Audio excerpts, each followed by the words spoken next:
મિત્રો, ગુજરાતની ભાજપ સરકાર, કેન્દ્રની સરકાર અને ચૂંટણી પંચે ઢાંકણીમાં પાણી લઈને ડૂબી મરવું પડે એવી એક ભયંકર ચિંતાજનક ઘટના આપણી સામે ગુજરાતમાં બની છે।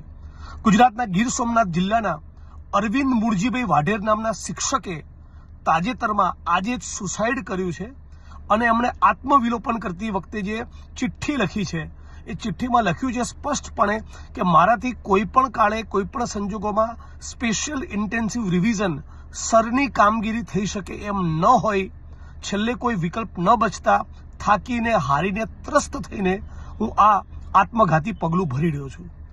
આના પરિવારજનોને હું શ્રદ્ધાંજલિ પાઠવું જ છું, પણ આપણે બધાએ ગંભીરતાથી વિચારવાની જરૂર છે। રાજ્યની સરકાર, કેન્દ્રની સરકાર અને ચૂંટણી પંચે ખાસ વિચારવાની જરૂર છે કે તમે શિક્ષકોને આવું ભયંકર આત્મઘાતી પગલું ભરવા માટે કેમ મજબૂર કરો છો। અન્ય અનેક કેડરના સરકારી કર્મચારીઓને તમે આમાં જોતરી શક્યા હોત। આ અરવિંદ મૂળજીભાઈ વાઢેર એમણે જે સુસાઇડ કરવું પડ્યું એના મૂળમાં આ એસઆઈઆરની પ્રક્રિયા જવાબદાર છે। કોઈ શિક્ષકે પોતાનું જીવન ટૂંકાવવું પડે એનાથી મોટી દુઃખદાયી અને ચિંતાજનક બાબત શું હોઈ શકે। સમગ્ર ગુજરાતના શિક્ષકો, દેશના શિક્ષકો એ એજ્યુકેશનની ભણાવવાની કામગીરી બાજુ પર મૂકી આ કામમાં જોતરાય અને એના કારણે એમણે એના બોજથી થાકીને સુસાઇડ કરવું પડે, આ બિલકુલ કોઈ પણ સંજોગોમાં ચલાવી ન લેવાય।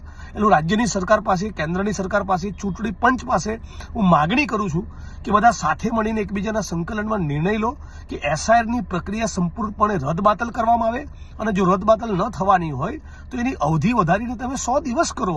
કાનપટ્ટી પર બંદૂક મૂકતા હોય એ પ્રમાણે શિક્ષકોને તમે ફરજ પાડો છો કે એક બૂથના 1200-1500 ફોર્મ તમે ભરીને લાવો અને આ પ્રકારની કામગીરી ફક્ત શિક્ષકોની પાસેથી તમે કેમ કરાવવા માંગો છો? અન્ય અનેક કેડરના સરકારી કર્મચારી છે, તમે એમાં એ લોકોને પણ એમાં ઇન્વોલ્વ કરી શકો। એટલે અરવિંદ મૂળજીભાઈ વાઢેરે જે સુસાઇડ કર્યું છે એના માટે હું માનું છું કે ચૂંટણી પંચ અને કેન્દ્રની સરકાર જવાબદાર છે।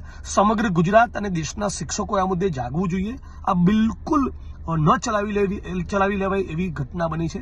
ફરી એકવાર હું અરવિંદભાઈના પરિવારજનોને મારી શ્રદ્ધાંજલિ તો પાઠવું જ છું, પણ રાજ્યના મુખ્યમંત્રીને વિનંતી કરું છું કે અન્ય કેડરના કર્મચારીઓને પણ આ સરની પ્રોસેસમાં વિનંતી કરવામાં આવે અને ભોગ બનેલાના પરિવારજનોને સરકારી નોકરી અને યોગ્ય વળતર ચૂકવવામાં આવે।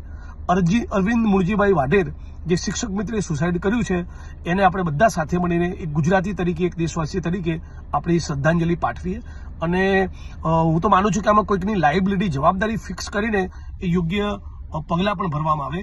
અરવિંદ મૂળજીભાઈનું આ સુસાઇડ એ બિલકુલ એળે ન જવું જોઈએ। ગુજરાતમાં અને દેશમાં જે એસઆઈઆરની પ્રક્રિયા ચાલી રહી છે એ ગરીબો, વંચિતો, શોષિતો, જે સામાન્ય માણસો છે, જે વિપક્ષના વોટ છે, એની કઈ રીતે ચોકડી મારવી એ પ્રમાણેના ઇન્ટેન્શનથી આખી પ્રક્રિયા કરવામાં આવતી હોય એવી દેશના લાખો કરોડો લોકોને શંકા છે, ડાઉટ છે। એટલે હું તો પહેલી માગણી કરું કે એસઆઈઆરની પ્રક્રિયા બંધ થાય અને 1% કેસમાં પણ જો બંધ થવાની ન હોય તેની અવધિ, એનો સમય મર્યાદા વધારીને એટલીસ્ટ 3-1 મહિના કરવી જોઈએ।